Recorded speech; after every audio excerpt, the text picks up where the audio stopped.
I think the ghost probably wanted us out of there. I don't stay in old cabins anymore.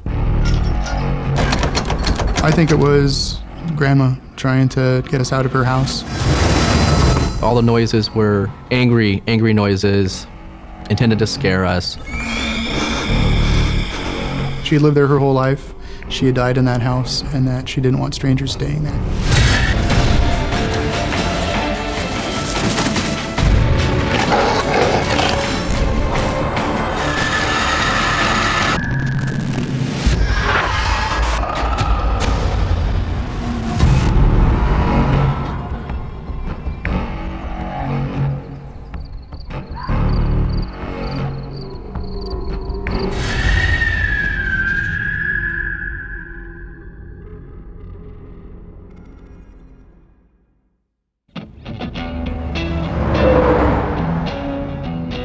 My friend Weste and I were with our friend Rob.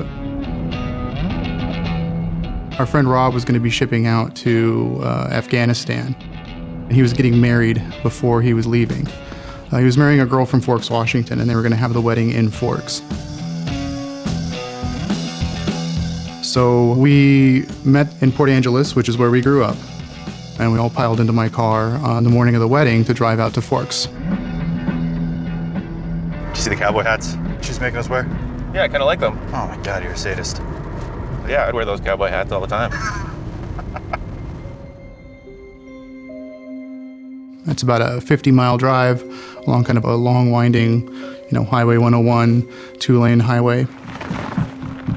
As we were driving out there, my left tire blew, which meant that we had to change the tire on the road. So I had a spare on, so we could only drive about 20 miles an hour. And we figured it was too dangerous to drive back. So I was gonna have to wait until the morning so I could get a replacement tire for the car. It's cold. We weren't ready for that at all. We thought we were gonna drive out, go to the wedding, go home. We didn't have sleeping bags, no change of clothes. Really didn't think things through at all. We weren't gonna be able to sleep in the car.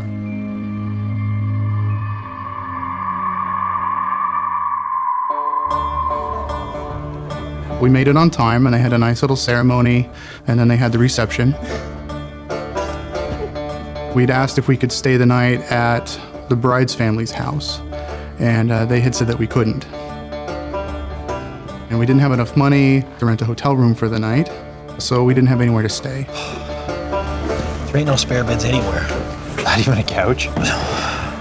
The bride offered to take us to her grandma's cabin, which was out towards La Push. And that grandma had died about 6 months beforehand. So it was sitting there empty with nobody there. Rob's wife said her uncle had been using that house as a hunting lodge. And she warns us that the uncle doesn't know the wedding's happening, doesn't know we're staying there, and he didn't take his mom's death very well. If he shows up, he might be really mad that we're there. My friend Weste and I got in a car with Rob and his wife, and they drove us out to the house in La Push. So we're out there with no vehicle. We don't think anything of that. And it's several miles from town. It was already dark by the time that we had arrived. The house was in the middle of nowhere.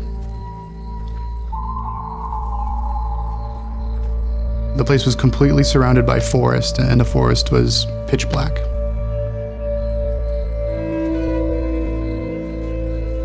I was relieved that we had a place to stay that night, but being out in the middle of the woods in a cabin that somebody had died in just a few months before was a little weird.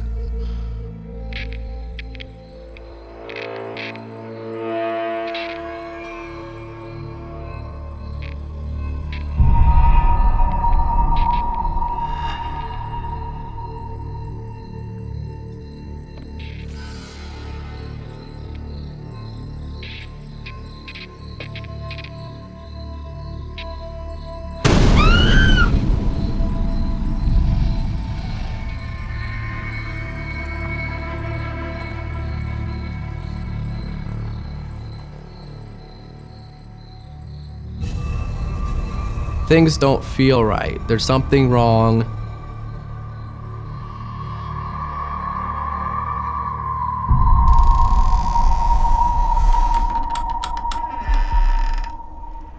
Rob's wife opened the porch door and we walked into the kitchen.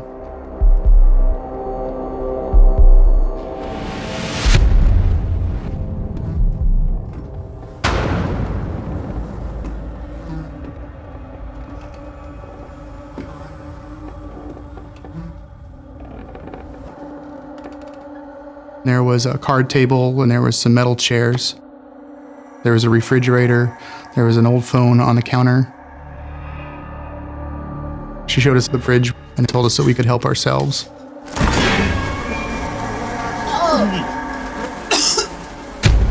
And then we went and explored the rest of the house.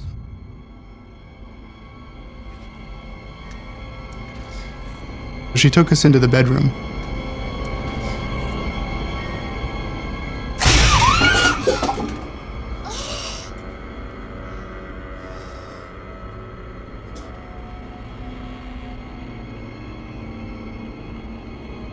What? There was a nest made out of old women's clothing in the middle of the floor. And there's a man-sized hole in the nest. So she notices that we're looking at the nest of clothes, and she explains, well, my uncle hasn't really gotten over his mother's death. He had been sleeping in a pile of his dead mother's clothes. Which isn't normal. People don't normally do that. I look at the nest, and even though I feel sympathy for someone who's disturbed, he's really disturbed, it just fills me with dread. And even though I joke with James about, read Norman Bates, it doesn't go away. There's just this nagging dread in the back of my head. All right, well, good night. I didn't have anywhere to go. We were in the middle of the woods. It was the middle of the night, and it was below freezing outside. We didn't have any choice but to stay. When they left, we felt pretty nervous. We had just found out about her uncle. We didn't know that this was going to be a problem when we went out to the cabin that night. I think her uncle's out of her mind and that we're in trouble if he shows up that night.